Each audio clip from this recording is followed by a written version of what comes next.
ಸದನದ ಬಾವಿಗಿಳಿದು ಬಿಜೆಪಿ ಹೋರಾಟ ಮಾಡಿದ್ದಕ್ಕೆ ಡಿಕೆಶಿ ಗರಂ ಆಗಿದ್ದಾರೆ. ನಾವು ನಿರ್ಣಯವನ್ನ ಕಾನೂನಿನ ಚೌಕಟ್ಟಿನಲ್ಲಿ ಮಂಡಿಸಿದ್ದೇವೆ. ಇದಕ್ಕೆಲ್ಲ ಬಿಜೆಪಿಯವರು ಜೊತೆಯಾಗಿ ಧ್ವನಿಗೂಡಿಸಬೇಕು. ಬೊಮ್ಮಾಯಿ ಸಿಎಂ ಆಗಿದ್ದಾಗ ಒಗ್ಗಟ್ಟಿನ ಹೋರಾಟ ಅಂದಿದ್ರು. ಬಿಜೆಪಿಯವರು ನಿಲುವಳಿ ಸಲ್ಲಿಸಿದ ಬಗ್ಗೆ ಡಿಸಿಎಂ ಡಿಕೆಶಿ ಮಾತನಾಡಿದ್ದಾರೆ. ಎಲ್ಲಿ ನಿರ್ಣಯ ಮಂಡಿಸಿದ್ರು?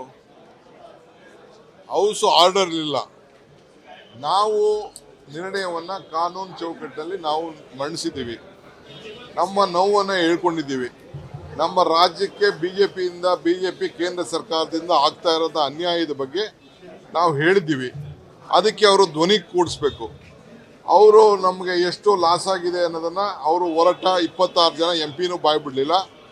ನಿಮಗೆಲ್ಲ ನೆನಪಿರಬೇಕು, ಬಸವರಾಜ ಬೊಮ್ಮಾಯಿ ಅವರು ಚೀಫ್ ಮಿನಿಸ್ಟರ್ ಆಗಿದ್ದಾಗ ವಿಧಾನಸೌಧದಲ್ಲೇ ಅವರೇ ಅಫಿಷಿಯಲ್ ಆಗಿ ನಾವೆಲ್ಲ ಸೇರಿ ಒಟ್ಟಿಗೆ ಹೋರಾಟ ಮಾಡಬೇಕು ಅಂತೇಳಿ ಬೊಮ್ಮಾಯಿ ಅವರೇ ಹೇಳಿಕೆಯನ್ನು ಕೊಟ್ಟಿದ್ದು. ಕೃಷ್ಣ ಬೈರೇಗೌಡರು ಸಿದ್ದರಾಮಯ್ಯನವರು ಇಬ್ಬರು ವಿರೋಧ ಪಕ್ಷದಲ್ಲಿ ಇದ್ದಾಗ ಮಾಡಿದಂಥ ಪ್ರಸ್ತಾವನೆಗೆ ಅವರೇ ಹೇಳಿಕೆ ಕೊಟ್ಟಿದ್ದ ದಾಖಲೆ ನಿಮಗೆಲ್ಲ ಗೊತ್ತಿದೆ. ಅಸೆಂಬ್ಲಿಯಲ್ಲಿ ಬೇಕಾದ್ರೆ ವಿತ್ ಡೇಟ್ ಎಲ್ಲ ಟೈಮು ಎಲ್ಲ ಗಳಿಗೆಲ್ಲ ಸೇರಿ ನಿಮಗೆ ಟ್ವೀಟ್ ಮಾಡ್ತೀನಿ. ಸೊ ಅವ್ರು ಹೇಳ್ಕೊಟ್ಟದ್ದು ನಾವು ಹೋರಾಟ ಮಾಡಬೇಕು ಅಂದಾಗ ನಿಮ್ಮ ಜೊತೆಗೆ ಹೋರಾಟ ಮಾಡಿ ಅಂತ ನಾವು ಮಾಡ್ತಾ ಇದ್ದೀವಿ. ಸೊ ನಾವು ನಮ್ಮ ಪಾಲು, ನಮ್ಮ ತೆರಿಗೆ, ನಮ್ಮ ಹಣ, ನಮ್ಮ ಹಕ್ಕು ಅದನ್ನು ಕೊಡಿ ಅಂತ ನಾವು ಕೇಳ್ತಾ ಇದ್ದೀವಿ. ಇದನ್ನು ವಿಧಾನಸೌಧದಲ್ಲಿ ನಾವೆಲ್ಲ ಸೇರಿ ಒಕ್ಕೂಲದಿಂದ ನಾವು ಇದನ್ನು ಪಾಸ್ ಮಾಡಿ ಕೇಂದ್ರ ಸರ್ಕಾರಕ್ಕೆ ಕಳಿಸ್ಬೇಕು ಅಂತ. ನ್ಯೂಸ್ ಫಸ್ಟ್ ನಿರ್ಭೀತಿಯಿಂದ ನಿಮ್ಮ ಪರವಾಗಿ.